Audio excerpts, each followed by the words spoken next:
ఇకపోతే బీటెక్ విద్యార్థిని పైన రేప్ ఇదొక చాలా సస్పీషియస్గా ఉన్నది. అబలలపై రోజు రోజుకు అత్యాచారాలు జరుగుతున్నాయి. పోలీసులు ఎన్నో విధాలుగా రక్షణ కల్పిస్తున్నప్పటికీ ఏదో ఒక చోట యువతులు అత్యాచారాల బారిన పడుతూనే ఉన్నారు. ఆడపిల్లలను ఇంటి నుంచి బయటకు పంపాలంటే తల్లిదండ్రులు భయపడే పరిస్థితులు ఏర్పడుతున్నాయి. తాజాగా హైదరాబాద్లో మరో దారుణం జరిగింది. కామాంధుడికి ఆగడాలకు యువతి బలైపోయింది. ఉజ్వల భవిష్యత్తు కోసం ఇంటిని వదిలి తల్లిదండ్రులను వదిలి దూరంగా ఉంటూ బీటెక్ చదువుతున్నటువంటి విద్యార్థిని పైన అఘాయిత్యానికి పాల్పడ్డాడు దుర్మార్గుడు. తర్వాత ఇబ్రహీంపట్నంలోని ఒక ఇంజనీరింగ్ కాలేజీలో చదువుతున్నటువంటి బీటెక్ విద్యార్థిని హాస్టల్లో ఉన్న నేపథ్యంలో సెమిస్టర్ ఎగ్జామ్స్ ఉన్నాయట. హాస్టల్లోనే చదువుకుంటుందట పాపం అమ్మాయి. అయితే హాస్టల్లో దూరి గదిలో ఒంటరిగా ఉన్నటువంటి ఆ విద్యార్థిని పైన అత్యాచారానికి పాల్పడ్డాడట ఒక డ్రైవర్. విషయం తెలిసిన పోలీసులు ఘటనా స్థలానికి చేరుకొని చికిత్స నిమిత్తం ఆసుపత్రి తరలించారు. ఘటన పోలీసులు కేసు నమోదు చేశారు.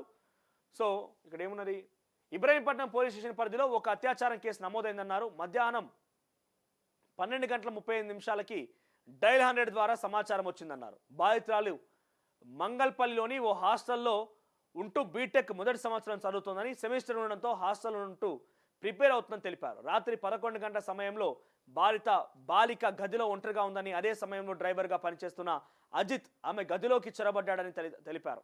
అందుకే అంటున్న ప్రైవేట్ హాస్టల్లో కూడా ఇటువంటి దారుణాలు అనేకంగా జరుగుతున్నాయి.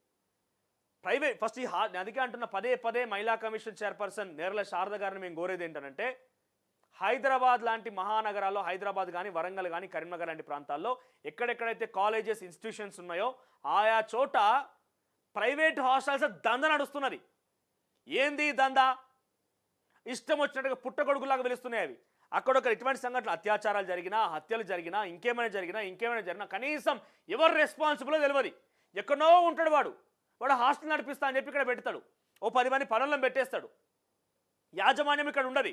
ఆ 10 మంది పనులు కరెక్ట్గా టైం టు టైం వాళ్ళకి ఫుడ్ పెట్టాలి. అంతే కథ. ఇక వాడికి ఎవడు వస్తున్నాడు, అబ్బాయిలు వస్తున్నారా, అమ్మాయిలు వస్తున్నారా, వాళ్ళంతా ఏం జరుగుతుంది ఏంది కనీసం పట్టించుకునే నాదుడే ఉండడు. ఇప్పుడు ఒక విద్యార్థిని ప్రైవేట్ హాస్టల్లో ఆమె చదువుకుంటున్నది.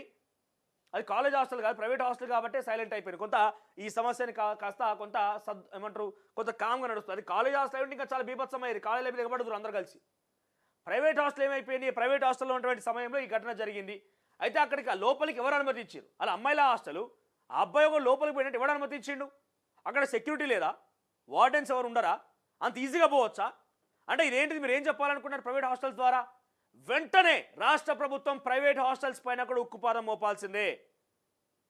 ఇక్కడ ఏం జరిగింది ఏంటనేది పోలీసులు తెలుస్తారు. అక్కడ అమ్మాయి అబ్బాయి ఎలా వచ్చిండు, ఎందుకు వచ్చిండు, అబ్బాయికి అమ్మాయికి ఏమైనా పరిచయం ఉన్నదా, ఇక్కడ సెక్యూరిటీ ఆపలేకపోయిందా, కెమెరాలో రికార్డ్ అయిందా లేదా, ఇవన్నీ కూడా పోలీసులు విచారణ తేలాల్సిన అవసరం ఉన్నది. కానీ అంతకు మునిపే ఇటువంటి ఘటన మరొకటి జరగకుండా ఉండాలంటే వెంటనే రాష్ట్ర ప్రభుత్వం ఒక స్ట్రిక్ట్ యాక్షన్ తీసుకోవాలి.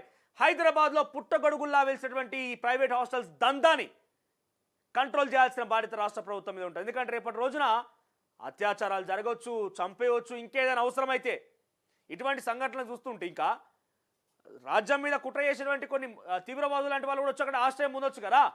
ఎవరు చూస్తారు, ఎవరు పట్టించుకుంటున్నారు? అదే కాలేజ్ హాస్టల్ అయితే తల్లిదండ్రుల పేరు తెలుస్తుంది, ఊరు తెలుస్తుంది, అడ్రస్ తెలుస్తుంది, ఏంటి ఏం కథ మొత్తం తెలుస్తుంది. అది ప్రైవేట్ హాస్టల్ కాబట్టి ఎవరికి సంబంధం ఉండదు. వాడు వచ్చేది తెలియదు, పోయేది తెలియదు. వాడు వచ్చేటువంటి దారిలో చచ్చిపోయేది కూడా తెలియదు. ఎవరిని అడగాలి అప్పుడు మనం? ఎవరికి సమాధానం చెప్పాలి? సో వెంటనే పుట్టగొడుగుల్లా వేసినటువంటి ఈ హాస్టల్ని నిర్మరించకపోతే, వాటిని కంట్రోల్ చేయలేకపోతే రాష్ట్ర ప్రభుత్వం డెఫినెట్గా కొంత ఇబ్బంది పడాల్సి వస్తుంది. ఇటువంటి ఘటన అనేకంగా జరిగే అవకాశం ఉంటుంది. ఇప్పుడు చూడండి, ఒక ప్రైవేట్ హాస్టల్ ఇష్టానుసారంగా ఆ డ్రైవరు పైకి పోయిండు, హాస్టల్ రూమ్ పైకి పోయి ఆమె అత్యాచారం చేసి ఈజీగా బయటకు వచ్చేసిండు. రాత్రి 11 గంటలు జరిగిందట. తెల్లారంగా 12:30కి, మరుసటి రోజు 12:30కి చూడండి, రాత్రి 11 గంటల సమయంలో బాలిక ఒంటరిగా ఉన్న సమయంలో ఆ వ్యక్తి వచ్చి అత్యాచారం చేసిండు. మరుసటి రోజు ఉదయాన్నే 12:30 గంటలకి కంప్లైంట్ వచ్చింది. అప్పటిదాకా కనీసం యాజమాన్యం పట్టించుకోలేదు, దానికి సమాధానం చెప్పాలి, వాడు దొరకబట్టే ప్రయత్నం చేయలే, కంప్లైంట్ ఇవ్వలేదంటే ఇక చూడు ప్రైవేట్ యాజమాన్యాలు ఎట్లా ఉంటాయి అనేది. సో అందుకే రాష్ట్ర ప్రభుత్వమే కొన్ని స్ట్రిక్ట్ కండిషన్స్, గైడ్లైన్స్ జారీ చేసి ఆ హాస్టల్స్ మీద కొంత నిఘా పెట్టాలి. అవసరమైతే కొన్ని కండిషన్స్ పెట్టి హాస్టల్ మూసేసినా ఏం కాదు. చాలా వ్యాపారంలో చేసుకోవాలండి. ఇట్లా ఆడపిల్లల మాన ప్రాణాలతో కాదు వ్యాపారం చేసేది. హైదరాబాద్ ప్రధాన కూడలైనటువంటి దిల్సుఖ్ నగర్ కానీ, అమీర్పేట్ కానీ, ఎస్ఆర్ నగర్ కానీ, మాదాపూర్ చాలా ప్రాంతాల్లో ఉన్నాయి హాస్టల్స్. పుట్టగొడుగులాగా ఎవరెవరో వస్తారు, పెడుతున్నారు, హాస్టల్ అయిపోతుంది. లీజ్ తీసుకుంటారు, బిల్డింగు 10 మంది పనులను పెట్టుకుంటారు, కథం హాస్టల్ కాదు అంతే. అదొక హాస్టల్ అంతే. ఇక అక్కడ ఏం జరుగుతుంది, ఇల్లీగల్ యాక్టివిటీ జరుగుతుందా, లీగల్ యాక్టివిటీ జరుగుతున్నదా, అక్కడ ఏం జరుగుతుందని బయట ఎవరికి తెలియదు. అదొక దందా. సో వెంటనే రాష్ట్ర ప్రభుత్వం ఇటువంటి వాటి మీద చర్యలు తీసుకోవాల్సిన అవసరం ఉన్నది. మరి ఇక్కడ ఈ సంఘటనలో ఏం జరిగింది అనేది మాత్రం పోలీసులు తేల్చాల్సిన అవసరం అయితే ఉన్నది. ఇక ఇవి తొలివెల్లో హెడ్లైన్స్ అండ్ డీటెయిల్ వార్తలు. ఇక ఆ ఎమ్మెల్యే అంతా బీఆర్ఎస్లోకి అంత ఈజీ అయితే కాదు. అధికార పార్టీ నుంచి వదిలిపోయి అదొక చర్చ జరుగుతున్నది. ఆ చర్చ స్టార్ట్ చేసిన కూడా బీఆర్ఎస్ పార్టీకి సంబంధించిన అనుకూలమైనటువంటి